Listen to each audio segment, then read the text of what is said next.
Hello and welcome back to the X-Files Revisited. We are moving on with Season 8, Episode 13, Per Manum. It's an episode that's really heavily based within the mythology, alien abduction stories, fertility experiments. My tastes, Brian, in mythology aren't always the episodes that I gravitate towards, and this one is deeply steeped within that mythology. Yeah. So interesting times ahead. Yeah. I will say right off the bat, I feel like I slightly mischaracterized this episode last time. A little. I think I was getting confused with a season 9 episode. Right, okay. So that is still yet to come. This isn't quite as maudlin and self-reflexive and as I was expecting. It's actually a bit more briskly paced, a bit more deep in terms of emotions and whatnot. So yeah, but whether it actually amounts to anything as a result of all that is well, we'll get into it. But so we have noticed over the course of doing this show that the mythology episodes do tend to get more of a bone thrown to them by the fans, I would say. They do tend to get elevated a bit more just by virtue of the fact that they are a mythology episode. So with that in mind, 21 episodes. I reckon this one's really difficult to try and guess where it's going to sit. Where do you think IMDb X-Files fans rank this? Okay. Do you want my reasonings to this? What I'm thinking? Go on. Because it's never where I think it sits. It's where I'm guessing the fans sit it. So I think they were almost done with mythology because it was all wrapped up. Right. And I feel that bringing it back feels like they're bringing back something that was inherently Mulder, although Scully was predominantly focused here. So I think out of the 21 episodes, I'm going to go 10. Oh, and he nails it. I don't know if that's the reason, but yeah, it's at 10. I'm not quite sure people expected the mythology to be completely done with at this point, because obviously, we're expecting Mulder to come back, so that's got to have some kind of mythology ramifications. I don't know. Were we expecting Mulder to come back at this point? I think obviously not everyone did, because the internet wasn't quite as prevalent back then. But there were a few sites devoted, like those proper message board type sites that were devoted to the X-Files, where it had been established that Duchovny was actually still under contract to do a third of the season. So at that point, people were like, okay, back end, I reckon. And so, yeah. But, 10, that's a respectable number. But I would say in any given season, for a mythology episode that deals with something as heavy as Scully's pregnancy, second or third or what, I don't know. I've lost count of how many she's had now, to be honest, for someone who can't actually get pregnant. For someone that can't get pregnant, she said a lot.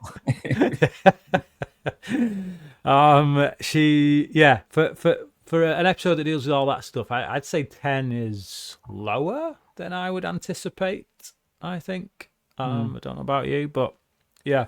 But okay, so within the grand scheme of 217 episodes, take a shot in the dark.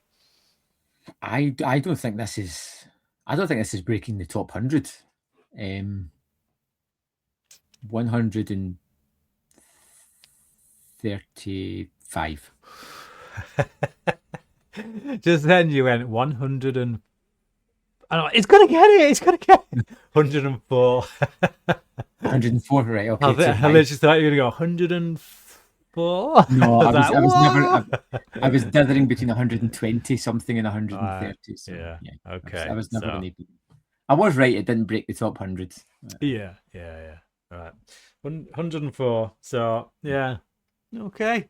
I honestly have no idea where you're going to land on this one. Hmm. I You usually try. I usually have some kind of vague idea that is often confirmed as to where you're going to sit. But I know you're a bit flaky on mythology episodes, despite the fact that you do often rate them quite highly, Hmm. and despite the fact that you often rate them higher than the episodes that end up in your top 5 at the end of the season. I mean, like it's one of those things where like a 4-star standalone episode to you is worth more than a 5-star mythology episode. It feels Yeah, like so. entirely. Yeah, so I really no idea where you're going to sit on this. So let's just get into it and we'll find out. But yeah, so we open up on a woman giving birth, and the nurse checks the dilation. The heart monitor starts beeping. The doctor comes in to do a C-section, emergency C-section. The husband is told to go scrub in, and the docs start doing really shady stuff. Yeah. And then there's an alien baby, a Yeah. literal alien baby. Yeah. I think as an opener, they're just laying it out there straight away, and there's no subtlety of that. You know, there's something. It's the X Files. As soon as it opens up and someone giving birth, you're like, right, something's happening here. Yeah. And I love the kind of conspiracy nature. As soon as the husband goes to wash up, they're just like a lock. We Yeah. just lock the door. He's out. Uh-huh. Get rid of him. This Yeah. scene, though, within the context of like once you look back after getting to the end, I'm not sure how much sense this scene makes. Go on. In what way? Because that is the husband, isn't it? Like she seems to be, they're holding hands. He's talking to her like he's her husband. He's showing a real concern for her that. I guess, but you could also take it as. I mean, you're really like I'm throwing a lot of what ifs out here. This is him telling his story to somebody, because it didn't obviously It just didn't happen, but this is him telling that story, maybe to Doggett or somebody. doesn't play that way though. Like It the way should the episode. end and be him sitting at the desk as if he has just told it. Yeah. Yeah. Right. Okay.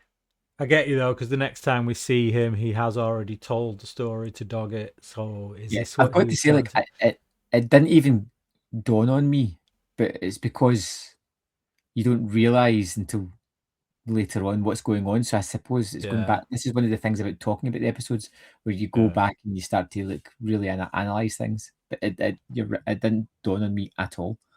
Yeah. It's like this is one of the biggest things I struggle with in this episode, to be honest, is the convoluted nature of like everything is designed to get that woman, well, to get her baby, really. But then you don't even know if there was a woman, if there was a baby. Like, you're assuming there. I'm getting lost in my own head here. So I'm talking about the woman that comes later.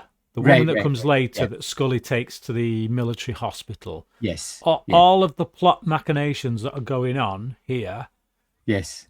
Apparently are to get that woman so they can get her baby. So yeah, I'm assuming that she's on the run, like from the get-go, and they actually don't know where she is. Yeah, possibly.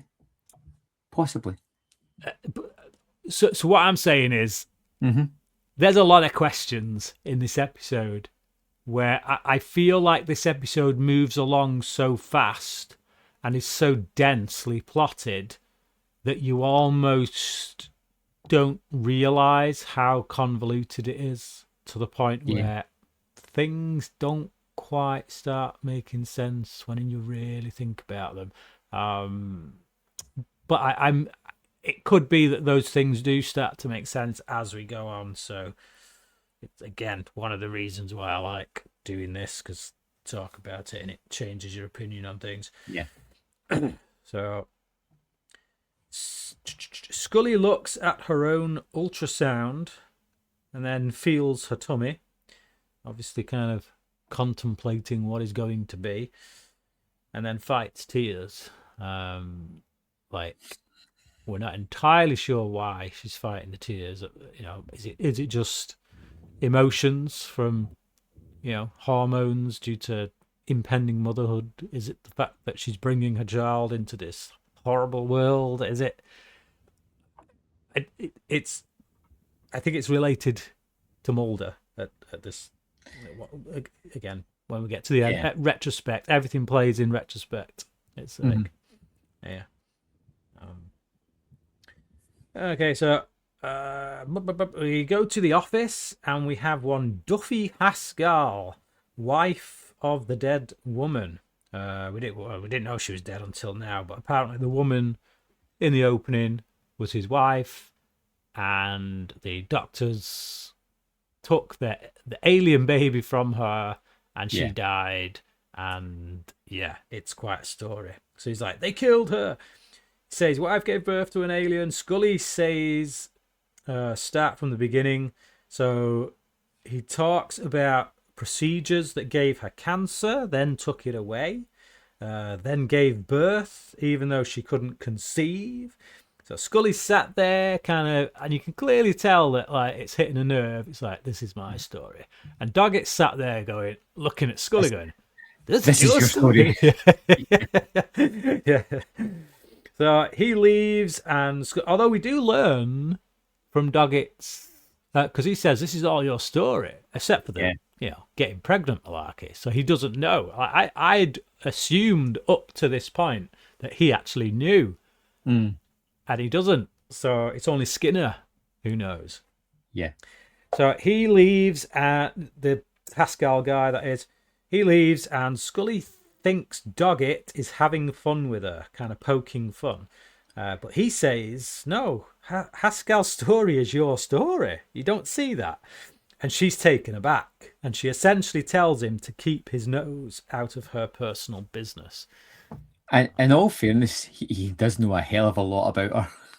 Well, it's all in the X-Files. He's been reading him, hasn't he? So, yeah, she is an X. I think she's several X-Files, to be honest. There are several X-Files on Scully alone. Oh, yeah.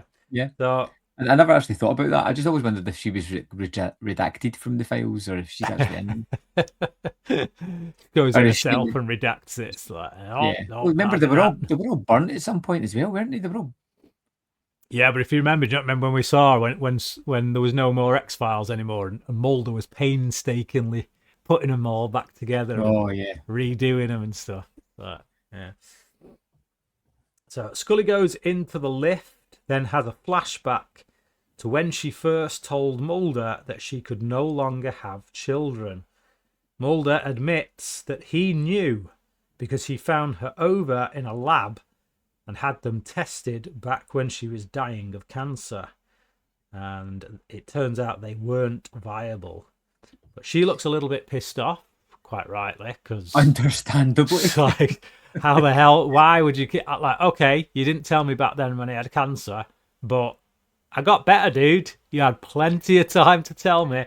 So and she especially says, the relationship that they had, they were quite open about lots of things. It just felt like off. Yeah.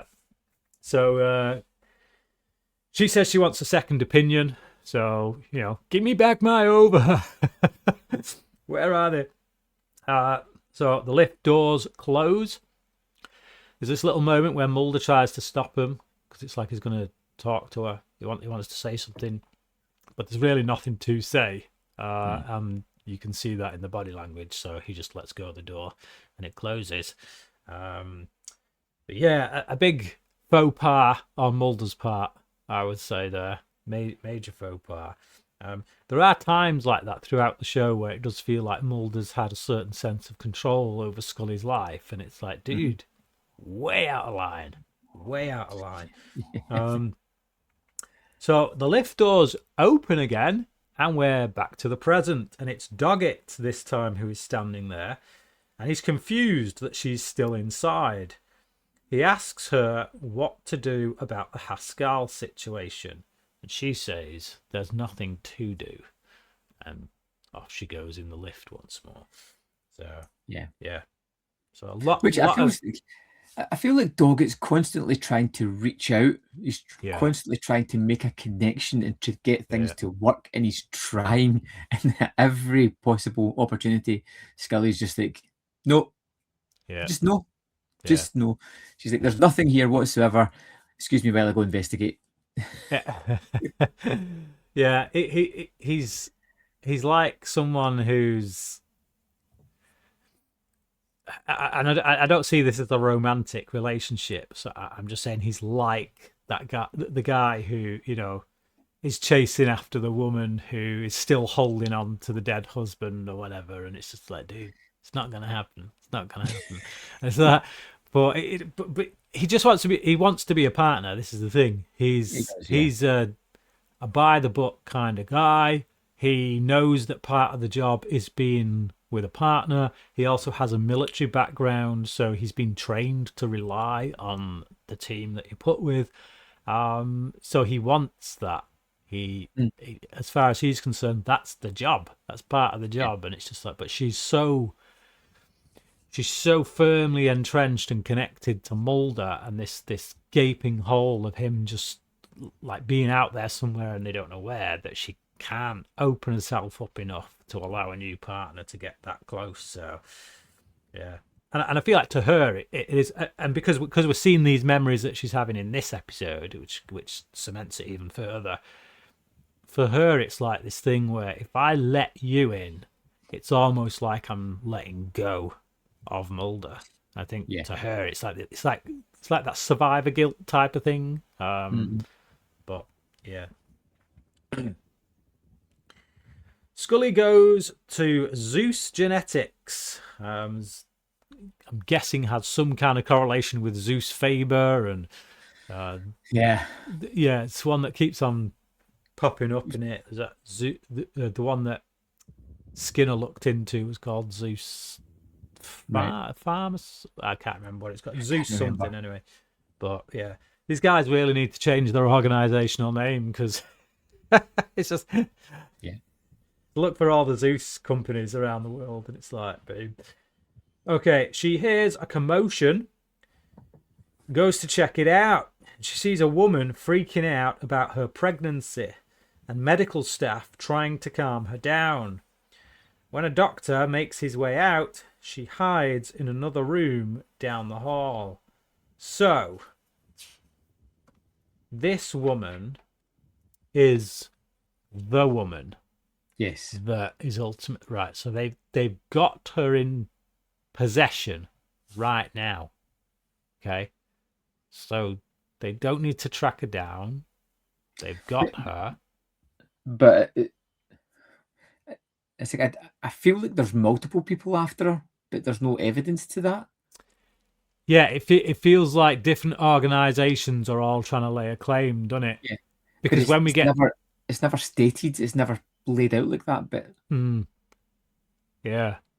It does feel that way, because if... Well, we'll get there when we get there, I suppose, but it's hard to pin down just exactly what people's motives are, because Haskell, who this guy calling himself Haskell, went to Doggett and to Scully to spin this story to get them involved, and then by the end of the episode, Scully surmises that it was so that they could get that woman. Well, he spun that story to them before they lost the woman, because she's right here in this hospital now, in their presence. So I'm like, shouldn't this have happened first, and then Haskell comes and spins the story because we need to get her back? Don't you find when you come to these heavy mythology episodes where you've got all these clandestine agencies that you almost start overthinking things and making excuses for people going when it could just be poor writing or it could be a poor performance and you're like, no, they're up to something. There's something deeper. You start Yeah, reading too much into it, yeah, going like, do you know that this is just they've messed up. Like yeah. they have messed up here. They've not done something that ties in. But we, as the fans, start excusing it, going like, no, there's something bigger at play here. It's not as stupid as Yeah, that. but It's just it's because like with the mythology episodes, they feel so much bigger. Like you feel like they matter more to the creators of the show because this is the overarching story. Like yeah, if you get a dodgy standalone episode, it's like fine, we messed up. Next week it won't matter. You'll forget it. We can deliver again. Whereas with a mythology episode, it feels like if you mess it up, that's it. It's stuck in. You know, you need that episode in the whole framework of the mythology. And if it doesn't work, then it's like the whole mythology starts to break down. So I don't know. You expect them to be more purposeful. You expect them to have ironed this stuff out. yeah. Now, there are times when it feels like they retroactively iron stuff out, so things start to make sense later on. And given where the character of Noel, Doggett's CIA friend, Yeah. given where his character goes later in the series, Oh, but right. the whole theory about multiple organizations all having a stake and all trying to do stuff retroactively starts to make sense. Starts to it does kind of go, oh, okay. So yeah, I don't think Noel was working with these guys, but I also don't think he was working for the CIA either. I don't think he was working for Doggett. So there's that thing where it's like, okay, but it still doesn't explain why Haskell put this plan of deception into motion, because everything it seems like they were after, they already had. So yeah, it's like you're revealing yourself, dangerously revealing yourself, Yeah. when you could have just stayed quiet and none of this needed to come out. So yeah, if And somebody wants to make that make sense to us in the comments, then please feel free to do so. yeah, and if you manage it, well done. This guy that's Doggett's friend. This is the first time he's appeared. Yes, Yes. it's just because I know the actor. Yeah. Adam So Baldwin. yes, I'm just like I've seen him in lots of things, and I'm just like we haven't seen him before, have we? So like, okay. Yeah. He's in Firefly as well, isn't he? Yeah. Yeah, I remember him mostly from Firefly, but right. Okay. Yeah, so Scully, obviously she's seen this stuff, and like the doctor starts to come out of the room, so she backs off and she goes into a room next door, like to get away. It's all dark. She flips the light on. She turns around, and it looks like she's stepped into Alien Resurrection. There's just all these canisters of deformed babies Yeah, in they're them. just there. Yeah. They're just there.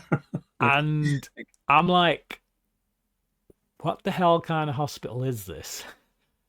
And how is Scully not like losing her stuff right now? Because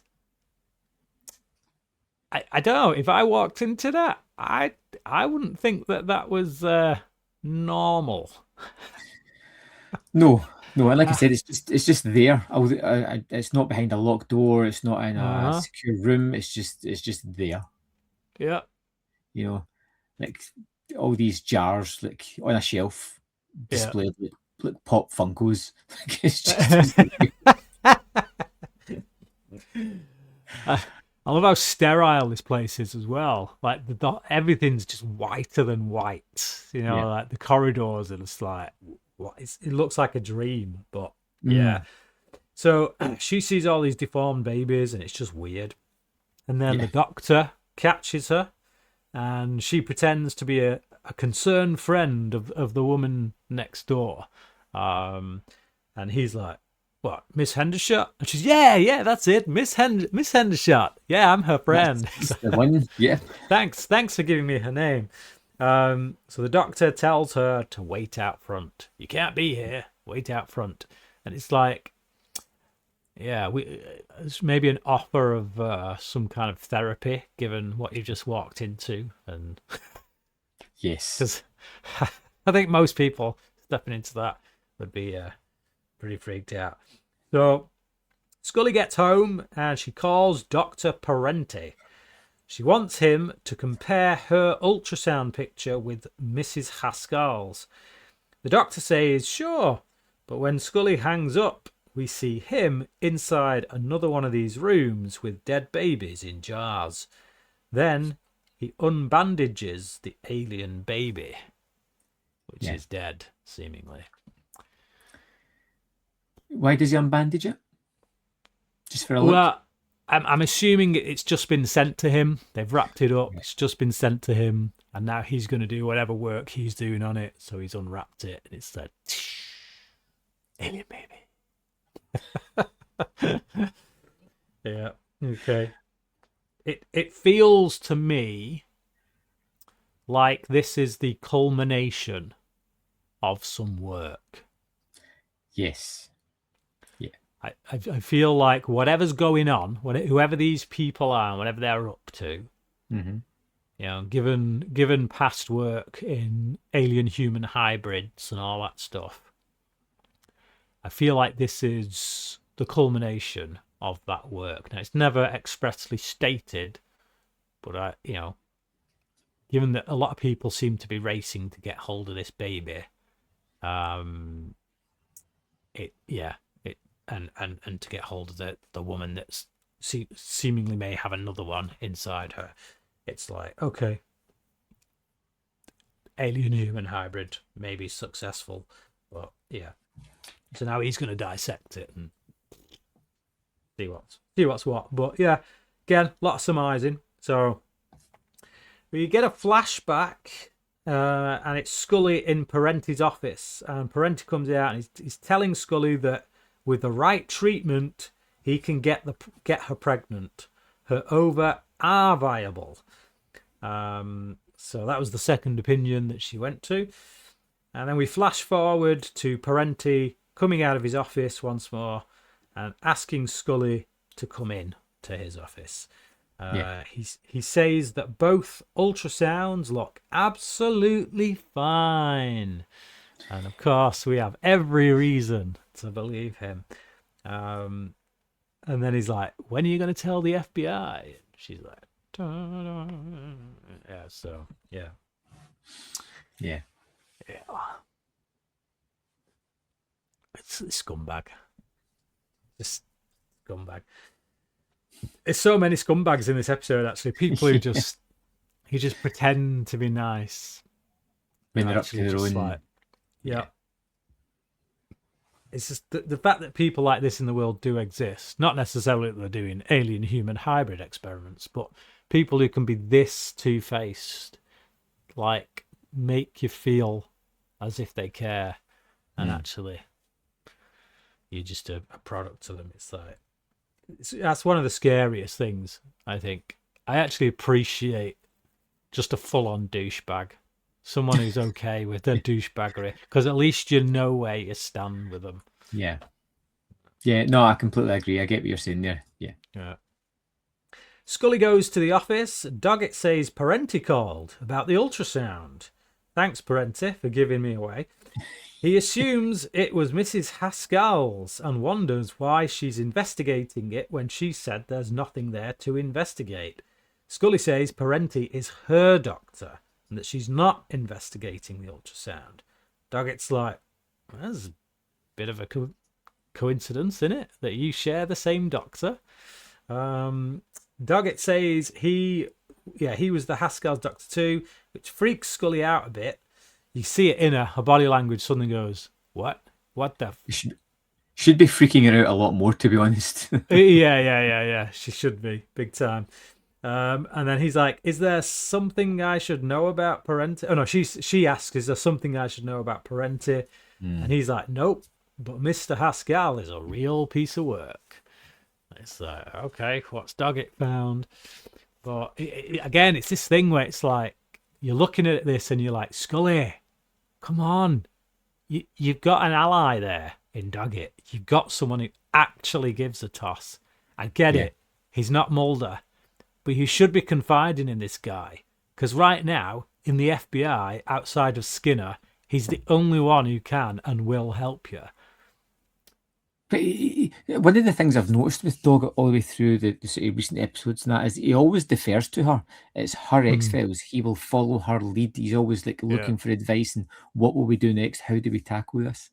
When she sent him down into the sewers in Medusa, like he was like, what do we do next? Like he was just a tool for her, and he's always like putting himself down and putting himself like allowing her to take control, and she never gives anything back. Yeah, I think it's humility. I think he's got humility. He humbles himself, and it's not like it's not his home territory. He knows he's stepping into her ground, and he's trying to make it. Like it's not like a weakness. It's not like like a weak kind of puppy dog following her around kind of thing. It's just he knows this is her stuff. He knows what it means to her. He knows he's the one who's just come in like after 7 years of her working on this stuff. And it's like so but yeah, and it's just like, but it's like she doesn't see it. It's like you see what he's laying down. You see how he's giving himself to you in this way, and it's like just take the help, Scully. Yeah. So Mr. Haskell. Oh, no, wrong note. I think. Where are we? I've lost my page. Oh yeah. So that was the right note. So Mr. Haskell is in the office. Skinner's office, it seems. So Skinner, Doggett, and Scully. I didn't realize you'd get taken to the assistant director's office to be to be questioned. This seems a little bit untoward. I feel like Skinner would have come down somewhere, but yeah. Mr. Haskell asks what he's being accused of. He was/is the president of MUFON, the Mutual UFO Network. Yeah, and he's written lots of threatening letters. I feel like they throw that out there, and it's like the weight of that isn't kind of taken on board. Hang on a sec. Yeah. This guy is the president of the Mutual UFO Network. The organization that has been in the X-Files multiple times. They've had many dealings with Mulder and Scully. They bring together the abductees, particularly the women who've been tested on them, and he's the president of it. You suddenly realize in this episode that the Mutual UFO Network is actually a government thing to keep all these abductees together and keep an eye on them. I think it's been alluded before, something like that, is it not? Yeah, there has been like a thing where it's like, oh, hang on a minute, dodgy, but this just kind of hammers that nail in, and it's like, okay, the very president of the network himself is this guy. But it makes sense, doesn't it? Like that's what the government would do. Yeah. Like, control. Yeah. Make them feel safe by putting them all together. But because they're all together, it now means you can keep tabs on them very, very easily. Hey, it feels like something the government would do. Yeah. It just does. Oh man. So yeah, apparently he's been responsible for writing lots of threatening letters, some to Mulder, just yeah, some to a Dr. Lev, who Haskell claims is responsible for taking his wife's alien baby and killing her. So Dr. Lev is the doctor that we saw just a few scenes ago, where Scully went into that room full of the canister babies. Yeah. Yeah. So Doggett says there isn't even any evidence they were married. Dr. Lev was a renowned doctor, or is a renowned doctor dealing with kids born with defects. Why would he kill your wife? And he's like, well, that's why I came to you. And it's like, and this guy does look like a desperate man. And it's like, he's one of those typical kind of X-Files guys where you, at this point you feel like stories have been spun about him. And things look bad, but that doesn't mean he's lying and all this, that, and the other. And then we instantly go from there to him stepping into a lift and calling Dr. Lev to tell him they called him in to poke holes in his story.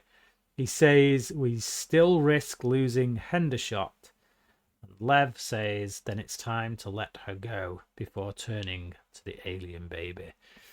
Yeah. Right. So let's see if we can work some of this out. So they brought him in to poke some holes in his story. So he wasn't expected to be pulled in at this point. Mm-hmm. It seems like when he went in the first time, he went there to give that story. Mm-hmm. Why? So, like, what holes are they? I'm trying to make sense of why he went in there to begin with. Yeah. So when he went in and told the story about his supposed wife, was the plan that the FBI, that Doggett was and Scully were expected to believe that story, and if so, they're gonna go and look into it. So what are they hoping that Doggett and Scully are going to find when they look into that? Because otherwise, if you're not expecting Doggett and Scully to go out and find something, then why tell them the story? Just keep quiet and they won't be any wiser. Yes, and I don't have an answer. I can't even come up with anything just to play devil's advocate. I'm unsure. I feel like I'm missing something. I feel like I'm just missing something, but I feel like, again, it's the mythology episodes where you excuse a lot until you start to dig into them. I don't know. Okay. So I'm just left with those questions, and they're starting to frustrate me a bit. So Scully gets home, then has flashback of Mulder knocking on her door to come and tell her that he's willing to be a donor. I mean, we know Mulder. He's been building up his whole life for this. We've seen the tapes he watches. We've seen the channels he's been stuck on. This is something that he has been getting ready for a while. I love the little moment when she's like, "Well, that you'll have to come in and fill out some forms, and they'll tell you about the procedure." And he's like, "Yeah, I'm pretty sure I'm a pro at this procedure by this point." He's probably playing with a vial in his pocket. He's got like a little jar in there already. He's already done the deed. It's like, there you go. So, take it in. Oh man. And then we flash forward to Mrs. Hendershot knocking on Scully's door to tell her that both of their babies are in danger. Now, how did she know where Scully lived? Pass. Now, who put her on to Scully? How did she get there? Like, why? Okay, she's part of MUFON. Now, Scully has been to MUFON before. Maybe she's become a little bit of a legend in MUFON because she is an FBI agent and she has investigated this stuff. But I don't know. It just feels like what? So you could randomly turn up to an FBI agent's door? This is one of the most like see we get into this episode. I knew what I felt about it, and I had watched it, and it was I enjoyed it. Going back to it, I think you're actively confusing me more when I actually watched the episode. Because I'm forcing you to think about it. There's certain things that when you're watching it, you just accept this is happening.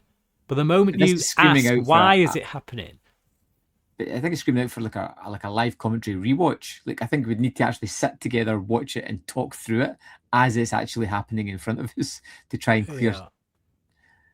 Because I'm lost in my head thinking about it. I'm getting quite lost. It must be said. I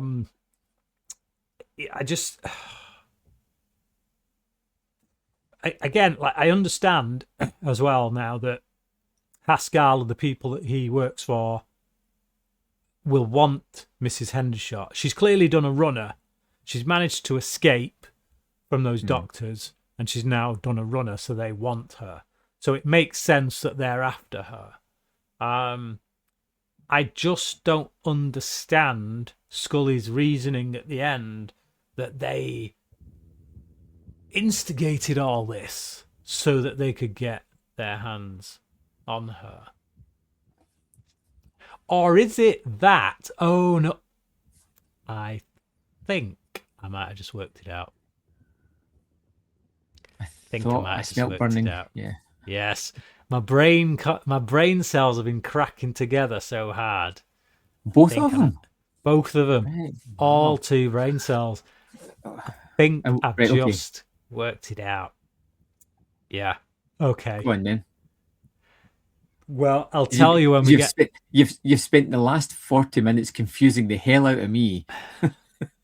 Like a little, yeah. It may not fully iron out, but we'll get there. Like as we get to it, I'll explain what I think is going on.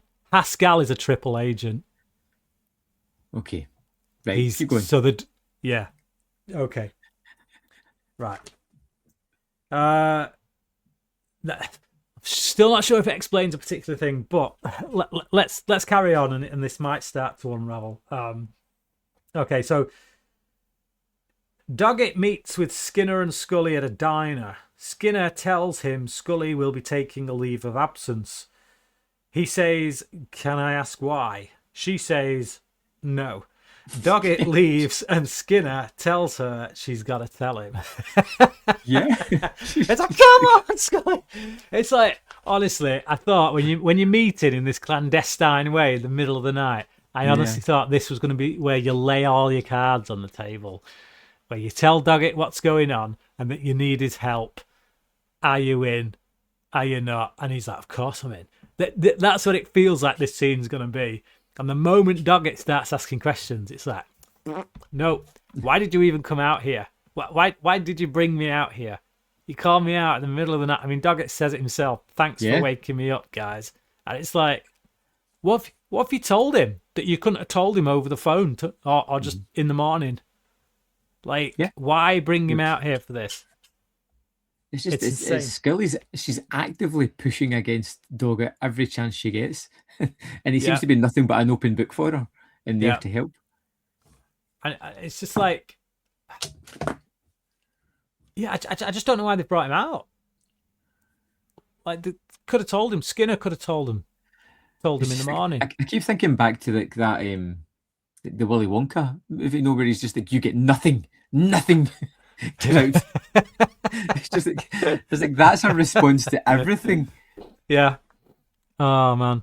Just how'd you like your coffee? I'm not telling you. That's none of your business. How dare you? So she goes outside to tell Doggett that she's not keeping anything from him that would not put it, that would put him in danger. And it's But like, still not so what? telling him. Yeah, yeah. It's like, well, if it's yeah, it's just either way, you're keeping secrets and you're making Yes. it quite clear that you don't trust me enough to lay it on me. It's like, and it's even worse now, the fact that it's not life threatening to me. If it's not going to put me in danger, then why can't you tell me? It's like, Yeah. And it's also clearly, I know Skinner's her boss, but they're there in a diner and he knows everything. And yeah, it's just like, it's just almost like rubbing his face in it. yeah. Just, It's just weird. It's just weird. So yeah, I mean, she'd be as good as going, like, I've told everybody who's important or matters to me. yeah. Oh man. So then she gets in her car with Mrs. Hendershot, and Doggett asks Skinner, "Who's that?" Skinner's like, "That I don't know, Agent Doggett." So it's Doggett's just like, whatever, man. Getting in my car and going. This is just Yeah. I could still be in bed. How much can you put up with, really? Yeah, Like, yeah. I'm really on Doggett's side by this point. yeah, oh yeah, 100%. Yeah, Like, just give him a scrap of information. yeah. And maybe that's why they're doing this. Maybe they're making Scully so frustrating in these episodes, so that so that we're just past the halfway mark in the season, and we're full on appreciators of Doggett. Yeah. So we go to Wall. Yeah. It's just, I think it's just awful. Like, it really is, because I feel like we bought into the relationship early on, and I feel like Yeah. Doggett prove himself early on. Yeah. And now you're just like, come on, Scully, throw the dog at a bone. You just like, give him something. Yeah. Nothing. Nothing. Please tell me, does this continue for a while? Or does she finally soften up a bit? No, I think. See, once Mulder comes into it, she's a bit more defensive of Doggett because she's kind of mediating between the two. Oh, for God's sake! Like, so it's almost like she's telling Mulder, "Hang on, Mulder. Like, no, he's been a great help actually. So and it's like, well, tell Doggett that." It's like, so, okay, so we go to Walden Freeman Army Research Hospital. Scully and Hendershot meet a Dr. Miram and her team. Scully fills them in, and none of them crack a smile. They all take it really straight face, like, yes, okay. Alien babies, yes. Abductions, yes. Okay. Right, let's prep. Let's go. I'm just like, seriously? No jibes? No one's going to go like, what? We're supposed to buy this? It's like... I just took it as in, like, let's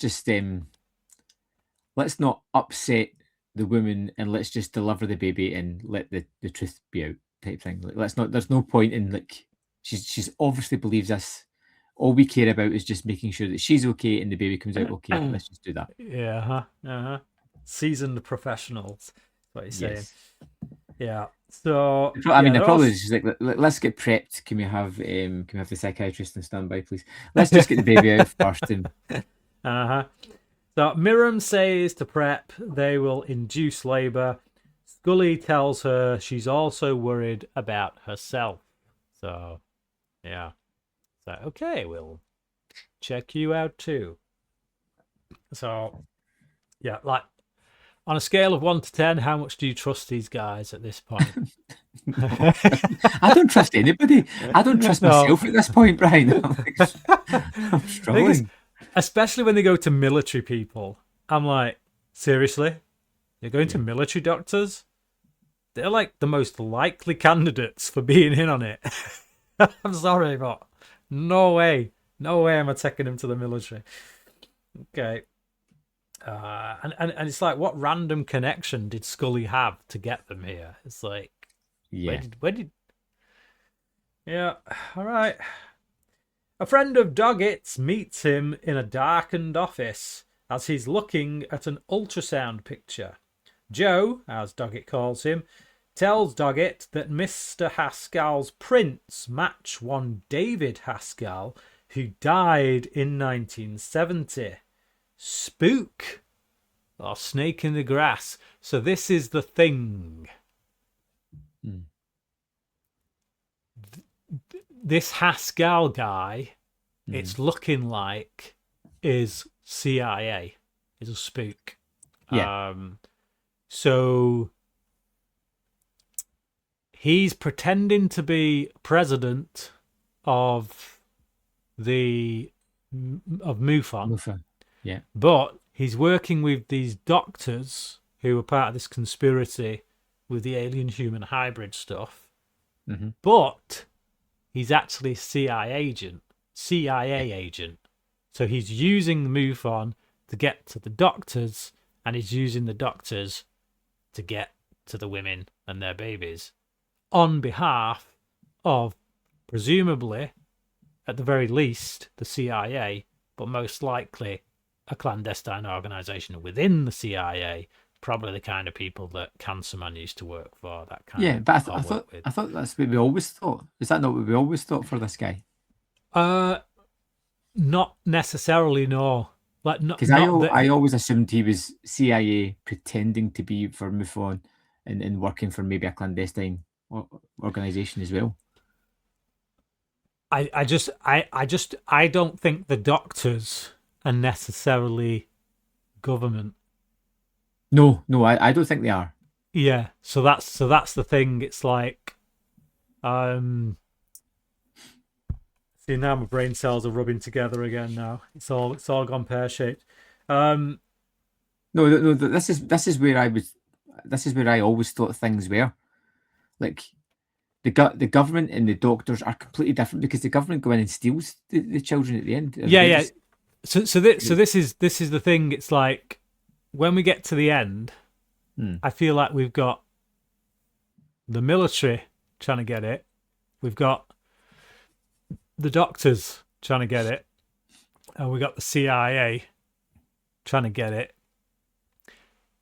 But then also, retroactively down the line, when we find out a little bit more about this Noel Rourke guy, it's possibly a fourth organisation trying to get it. Right. Okay. So I'm just trying to work all this out in my head. I'm trying to work out why Haskell spun the story at the start. And it's all falling. Yeah, it's falling apart. I thought I had something before, but now it's falling apart again. I'm just like, I felt like the fact that he's a spook now put a different dynamic on it, which showed us what. Yeah, no, it's gone. It don't make sense. That's the simple fact of the matter. It doesn't make sense. Sorry, guys. Sorry. I feel like someone make this make sense. I feel like I had a good grasp on what was happening, and I still feel like I do. I just feel like you have shown me so much smoke and mirrors that you've actually threw me completely here. Yep. Yeah. I feel like this is one of those episodes that if you watch it and don't try and think too hard about it, just let it wash over you. You kind of enjoy it. Like, I'm going to say right now, last night I was teetering on a 4 out of 5, possibly higher, just because I was really enjoying it as it went along. Just all the different machinations that are going on, all the different, like, people, this person crossing this, that, and the other, and the pacing of it is really good. And there is some really good emotional beats for Scully in that. And so I was just thinking 4, but like as we're talking about it, this is one of them where I'm like, I don't think I'm going to be able to give this a 4 by the time we get to the end, because it's all over the place. There's too many holes, way too many holes. I shouldn't have to think this much about the plot. in order to understand Yeah, I think you may be overthinking it a bit. Okay. So, yeah. Hendershot is being prepped. She tells Scully she doesn't think her baby was her boyfriend's because the dates don't match up. She thinks it's from one of her abductions. Miriam comes in and tells Scully they're all set for her. Yeah, I feel bad for this Hendershot woman. Like, Yeah. again, just clearly being used. It's nothing more than a toy, prop, whatever. So Miriam gives Scully an ultrasound, says her baby is perfectly fine. It's okay. Yeah. We see her put the little tape into the VCR. Man alive. Just, I always forget when watching these episodes that this was the height of technology back then. People were still using VCR. Like we had DVDs because I got my first DVD player in '99. So they clearly still had, they had DVDs, but we still hadn't reached the point yet where they were being used by everyone to record and stuff. No, she's still using VCR. So yeah. Does the ultrasound. Doggett meets a CIA friend called Noel Rourke. Asks him about Haskell. Is it the same guy? The one from the 70s or what? Or is he using someone else's identity or what? Is he a spook? Does he work for you guys or what? So Noel almost laughs when he hears about alien babies and conspiracies, but he says to give him till the end of the day and he'll have some information for him because he's a friend and blah blah blah. Okay. So Miriam tells Scully to rest while they go finish with Hendershot. She sees the VCR still going and the tape has another woman's name on it. She pulls the tape out and it has another woman's name on it. Now I've got to confess, my first thought when I saw that was, hang on, Scully, hang on. Don't freak out. That could be an old tape. Check to see if it was still recording, not playing. And, just double check that. Just check the things. Is that recording or is it playing? Recording or playing? But I think she too hastily maybe took it out. And was like, someone else's name. Because Doggett brings it up, doesn't he, at the end? And I'm like, fair point. Used to do that all the time. Used to take my brother's tape and tape over his favourite movie because I wanted to record something. We've all been there. So, Scully goes into Mrs. Hendershot and tells her it's time to go. So it's like, we're getting out of here. Conspiracies abound. Let's go. You're in danger.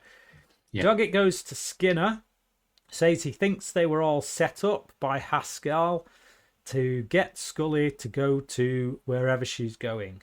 Skinner tells him where she is. So, right. So it's not to get Hendershot. It's to get Scully. Yeah. But they don't do anything. I don't know. Because again, it doesn't make sense because she's with Parenti and Parenti's in on all this stuff. They have Scully already. She's not about to give birth. So whatever they're going to do with her, Parenti could do. You know what I mean? It's not like... Yeah, right, keep going, because you're getting hung up again. It's convoluted. It's just too convoluted. Scully and Hendershot make their way out of the building. Miriam tells security they're missing.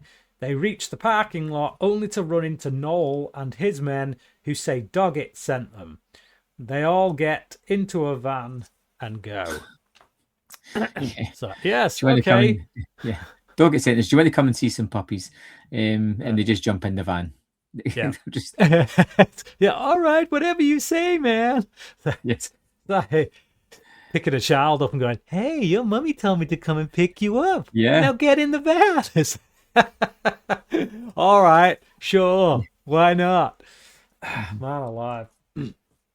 Hendershot is going into labour. Scully is queasy from the procedure she's just had.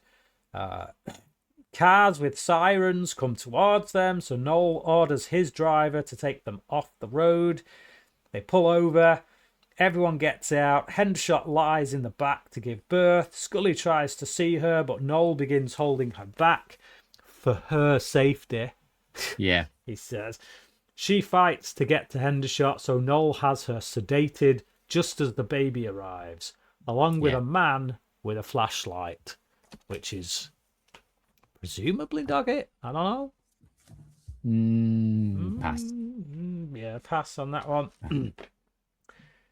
So, yeah, like, what was going on, eh? What was going on? I'm going to let you wrap this one up, Brian. It's not over yet, mate. I'm just going to let you wrap up.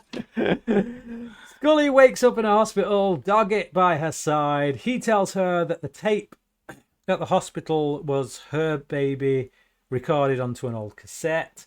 Because Mrs. Hendershot's baby is fine, but Scully thinks it was switched. He says the men that picked her up were there on info from him. They saved her, and how can he argue with that? Because she's lay right there, right now. She says they were used from the start to get at Mr. Hendershot's baby. When Doggett asks why she didn't tell him, she says she was afraid they'd take her off the X-Files so that she couldn't find Mulder. And he says, I told you I'd help you. And we'll find him. And there's a moment there where you see that Doggett just means it, and she senses that he means it, and it's like almost like it just sinks in all of a sudden that you're on my side kind of thing. Scully arrives home in flashback to Mulder waiting for her. The ova didn't take, so his sperm got rejected. She begins to break down, says that was my last chance, and he says never give up on a miracle. To which we flash forward to her lying in a bed, holding a tummy, obviously being pregnant. So the miracle did happen. The question is, did they do it that night? And if so, Yeah. Oh, I feel like it's a marathon there. That was a long one. We don't normally record this long. It's But Brian gets stuck in a death loop. So it is a death loop because I want to know this stuff. I want to understand it. I don't like it when things don't make sense. And ultimately, this episode doesn't make sense. There's some really good stuff in it, some really good personal moments. I like the flashbacks with Mulder. I like the fact that, he was potentially going to be the father. I just cannot get my head around the machinations of the bad guys in this. What are they up to? Like, I get that they're trying to get Scully, but why are they trying to get Scully? Or is it that Haskell was trying to get Scully to a military base rather than to remain in the hands of Parenti and his ilk? Because he seems to be playing everyone off everyone, doesn't he? So he's a president of MUFON. He's also working with his doctor guys, but he's actually a CIA guy. So did he go? It doesn't make sense that he would tell Dr. Lev about the story he concocted with him, because he's with Dr. Lev. So unless Dr. Lev would have to be in on it, would have to be in on getting Scully into the military base, but it feels like he's not with those guys. They're separate guys that Haskell works for. So that's the thing. I don't know who's working with who. I don't know why they specifically needed to get Scully there. I kind of have some vague ideas as to why, but it doesn't make sense once you start breaking the episode down and stuff. So too confusing, way too confusing. It's not clear at all as to what really is going on. So, but I while I was watching it, until we started discussing it, while I was watching it, I had a good time. I enjoyed it. I enjoyed the pacing. I liked some of the gnarly visuals, like the babies in jars and things like that.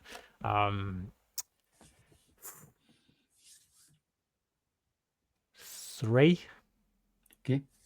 3 out of 5. I feel like I may be being generous there, but 3 out of 5. So there we have it, the episode where we learned that Brian likes babies in jars. So moving on. I like this episode. I generally did like it. I think you'd benefit from going back and just watching it again. Like with these questions in mind, just going back right from the start and just watching it to see if anything solved or sorted itself for you. I like it. I'm not going to get hung up in any of the questions I have. It's an episode that answers questions, but asks a hell of a lot more.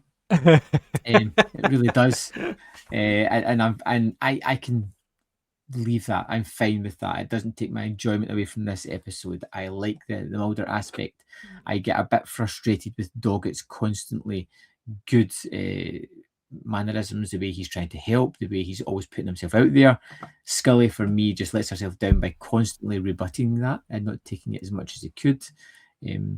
It's got some interesting aspects, and for a mythology episode, I actually found it quite enjoyable again, and it's one that I would watch again. I'm going to give it a 4, Brian. I was set up from a 4 right at the start, and you almost befuddled me into a lesser score, but I'm going to stick with it, I think.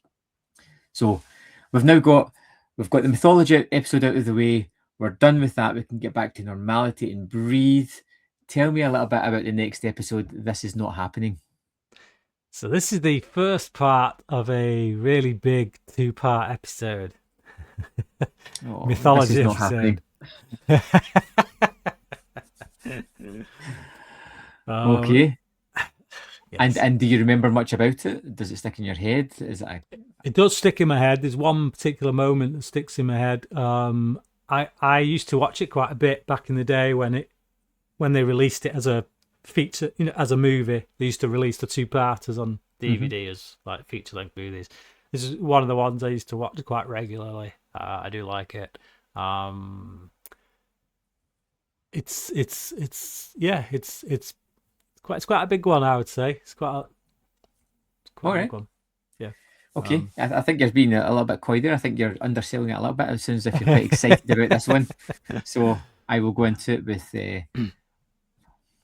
open arms, I suppose, the best way to say it. For everyone out there, thank you for joining this epic conversation where we watched Brian run himself in circles. It was exhausting to watch at times, but my goodness. Hopefully you made it through the episode in one piece and didn't have your brain exploding like scanners, which we can only hope. If you feel generous after that, drop us a like, drop us a review on whatever podcast service or YouTube that you watch us on. We'd really appreciate it. We'll see you next week for more mythology and hopefully a cleaner storyline that doesn't confuse us as much. We'll see you next week for This Is Not Happening.